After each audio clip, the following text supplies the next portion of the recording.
There's a very famous Gemara that everybody knows, a Ma'amar Chazal, that says, Kasha zivigosai shel udam k'kriyas Yam Suf. Finding a shidduch for one is as difficult as splitting of the ocean. But what people don't know about this Gemara is the following words that I found to be very interesting. It says, Omer Abaluza ben Azariah, Kusha nekuvav shel odam, keyoim hamisa ekekriyas Yam Suf. Which means when a person has to relieve himself and he can't go, and unfortunately he is constipated, or people have illnesses, chronic diseases that don't allow them to go regularly. To that the Gemara says it is kiyom amisa. It's as bad as death itself. And when that's removed, that constriction is removed, it's kekriyas Yam Suf. So Rashi on the spot says, Kosha, the kuvav shel odam, Rashi says, kisha otzer loy. When there's a blockage, when something is stopped, otzer means atzur, is stop. When someone has a blockage in their life, it is like kiyom amisa. That's what Rashi says on the spot. And the Gemara brings two psukim why this is like kriyas Yam Suf.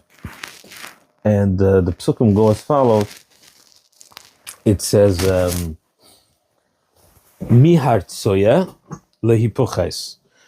Tsoya, we know, usually means excrement, but the spelling over here, and that's why the Gemara says kosha nakovav shel odom. But over here, the spelling is not as the common spelling for tsoya. Over here, it really means, the poshet pshat means mihar tsoya is when someone runs after you with a belt that has weaponry, like a sword, guns, like a tool belt with a lot of weaponry, lehipusayach, to lessen you, to undermine you. And then over there, the posuk says, kiyom hamisa something, shuchas. I have to look in. And then it says, v'lo yechsar memoinai. So, what does here? Mi'ar tzorei b'sach, v'lo yumes lashachas, v'lo yechsar lachmon. So, when someone runs after you to make you feel less, to block you from rising, usually when a person feels that, their thoughts should be, we would think, what are they going to think of? How can I raise myself? How can I persevere and grow from this struggle?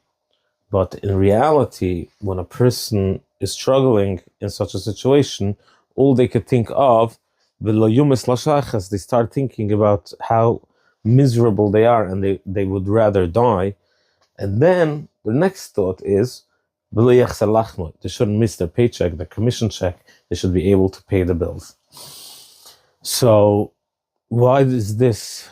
I mean, it's profound that this is like kriyas Yam Suf. Why? Because when we look into the pusik, it says Klal Yisroel came to the water. So they left Mitzrayim, and when they left Mitzrayim, the pusik goes into this beautiful explanation how they were surrounded with the Amad Unan Bayoim, the Amad Aish Balaylo. It was beautiful. They left with such a munah. They were having this tremendous time, this elevated experience.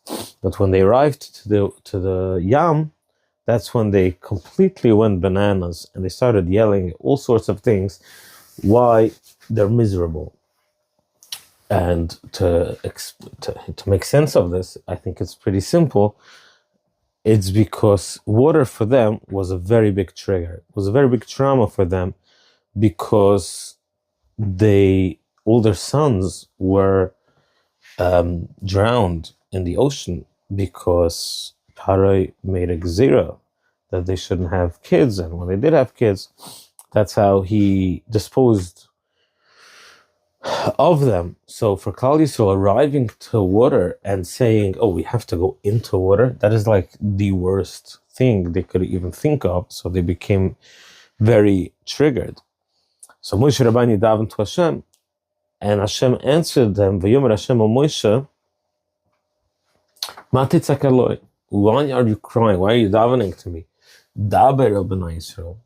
Speak to Klal Yisroel. If you're going to speak to them, and they're going to understand what's going on, they're going to be able to process their trigger by Yisui, and then they're going to go daber el b'nai Yisrael v'Yisui. If you daber el b'nai Yisrael v'Yisui, they're going to go from themselves. They're going to stand that the water over here is different. It's a reframing of their trauma. It's not the trauma itself.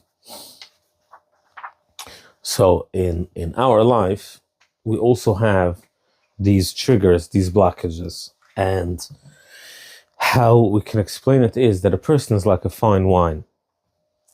And to make it even better, we take this beautiful late harvest wine, this delicious sweet wine, and we put in CO2.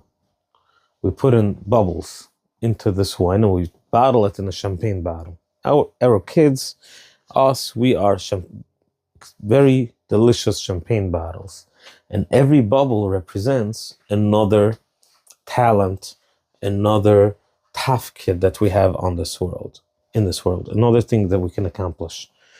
The problem is that throughout our young life, when we were 5, 6, 7, 8 years old, we learned through experience to put a cork onto our talents. We learned that it's not safe for us to stay exposed.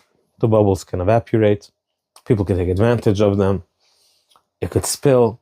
For various different reasons, we learned to put a cork on it, seal it, put like this metal thing on top, like this cage on top of the cork, twist it around and completely shut down. So now we're adults, we'll go out in the real world, and every time there's a shidduch being read, this bottle shakes.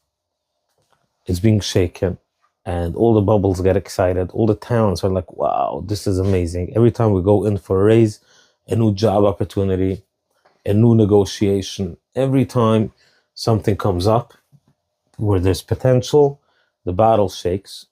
But these bubbles, they can't actually come to the surface. They can't come out because there's this cork. So this is the posek that says, Mi artzoy lo yipusayach. We feel like we're being run after to be lessened, but we think lo yomes lashachas lo yechzer lachmoy. We don't want to feel like we're going to lose anything. So we are completely shut off. But the following pusik says, V'noichi Hashem Elokechu regaya hayam. I am Hashem who could calm the waters. V'yam igalov. And when the even when the water is bekitzed, v'yam igalov is basically you could serve the water. Hashem is the one that takes care of it. So the same thing goes by Kriyas Yam Suf also. Once Klal Yisroel understood that it's Hashem who runs the water, that's when they were able to go inside. And how the Pusik describes it was, V'hamayim lahem choyma meminam imismoilam, which means, Ein mayim ela Torah. Water is a parable to Torah. So when a person learns Torah, he understands that the Torah is a protector. The Torah, the only way to heal is with the Torah and through the Torah, like the Mesilas Yesharim says, that if a person heals and it's not through the Torah, he will die with the same sins.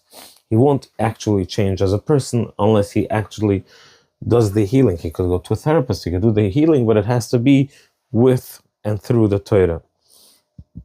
So for Klal Yisroel, it was Ma'im Lam Choyma Miminam on the right side, Mismoilam on the left side, and then Vayosh Hashem Vayomehi. At that time, once they understood that it's the Torah that's actually going to protect them, that's when the water split, and that's how they went into the waters. Now, we must also understand that at the same time, there are people that mimic and imitate healing. They don't actually do the work. They don't actually heal. They don't actually take off the cork from their champagne bottle. They imitate, they see someone else's success or healing, and they imitate, they pretend like they also did it, like they talk the talk, but they don't actually walk the walk. And we have a pusik like this in Oz Yoshe, where pushet means, Paris says, Umar Oyav, Paris says, Erdrif Ase, we will run after them, we will reach them, Achalak Shulal, we will split, we will divide the spoils of war, Timla'im Nafshi Urik Harbi, we will become satiated with the spoils, and we will take out our swords. Terishayim Yudi, we will make Klal Yisroel poor by our hands. But the sequence of events don't make sense. Once it's Arek Harbi, once you take out your sword, which means to kill the people, Terishayim Yudi, you're going to make them poor. They're already dead. How are you making them poor? So what it could mean is, Umar Oyav, the person that pretends that he did the healing, he's not really a healthy person. He's a Oyav, Erdif Asik. He goes into the workforce or any success. He imitates success. And he says, Erdif, he's going to run after it. Asik, he will reach it no matter what. He set a goal, he's going to send a follow-up email, he will send a blast email, a call to action, he will do whatever it takes. He will wake up early, will work 10 hours, 15 hours a day, answer emails in the middle of the night. Achalak Shalom, he promises everybody, oh, we're going to split, we're gonna give out commissions to everybody, we will become partners in the business, everything is going to work out. What's his main goal? To satiate himself, and he knows all along if it's not going to go, if it's not going to go easy, he's going to urek harbi. He's even going to send his lawyers. He will find a way. He will get there no matter hook or by crook. He is going to get this deal done. He's going to get the success. He's going to pretend to be successful no matter what. Says Hashem, Terishayim Yudi. This person is not doing the real work. He's going to be poor. He's going to become poor by the hands of Hashem. Now that's the avodah of the days of Sphira, where a person has the opportunity to actually work on his avodah, on a self, to figure out how to do the healing. Every day of Sphira is another bubble. There's Gevira Sheba Chesed, Hoyt Sheba Chesed, Chesed Sheba Gevira. Every single day is another talent, is another way to open up slowly till we reach Shvias. But it's not only in the days of Sphira. Every Yom Tov is just a template of a opportunity. It's a template of what we do all year round.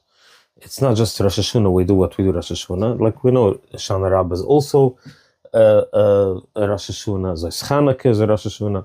All these Yom Tovim are not just a date in the calendar.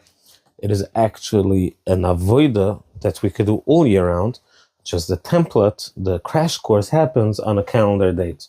So Sphira is the crash course, but we could do it all year round to do the work, to express ourselves and to find ourselves who we really are. Every Sphira, every Chesed, Gevira, Netzach, every midah of the Sphiras is a character trait.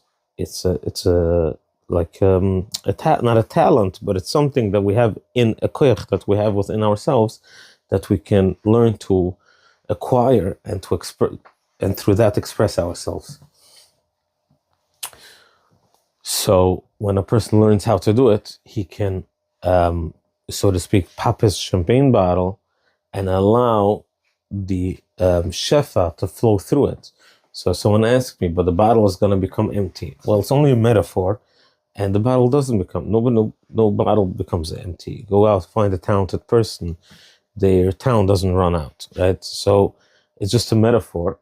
and to answer, oh, but my champagne bottle is going to become empty, that's exactly the constriction. That is the blockage. That is why there is a cork.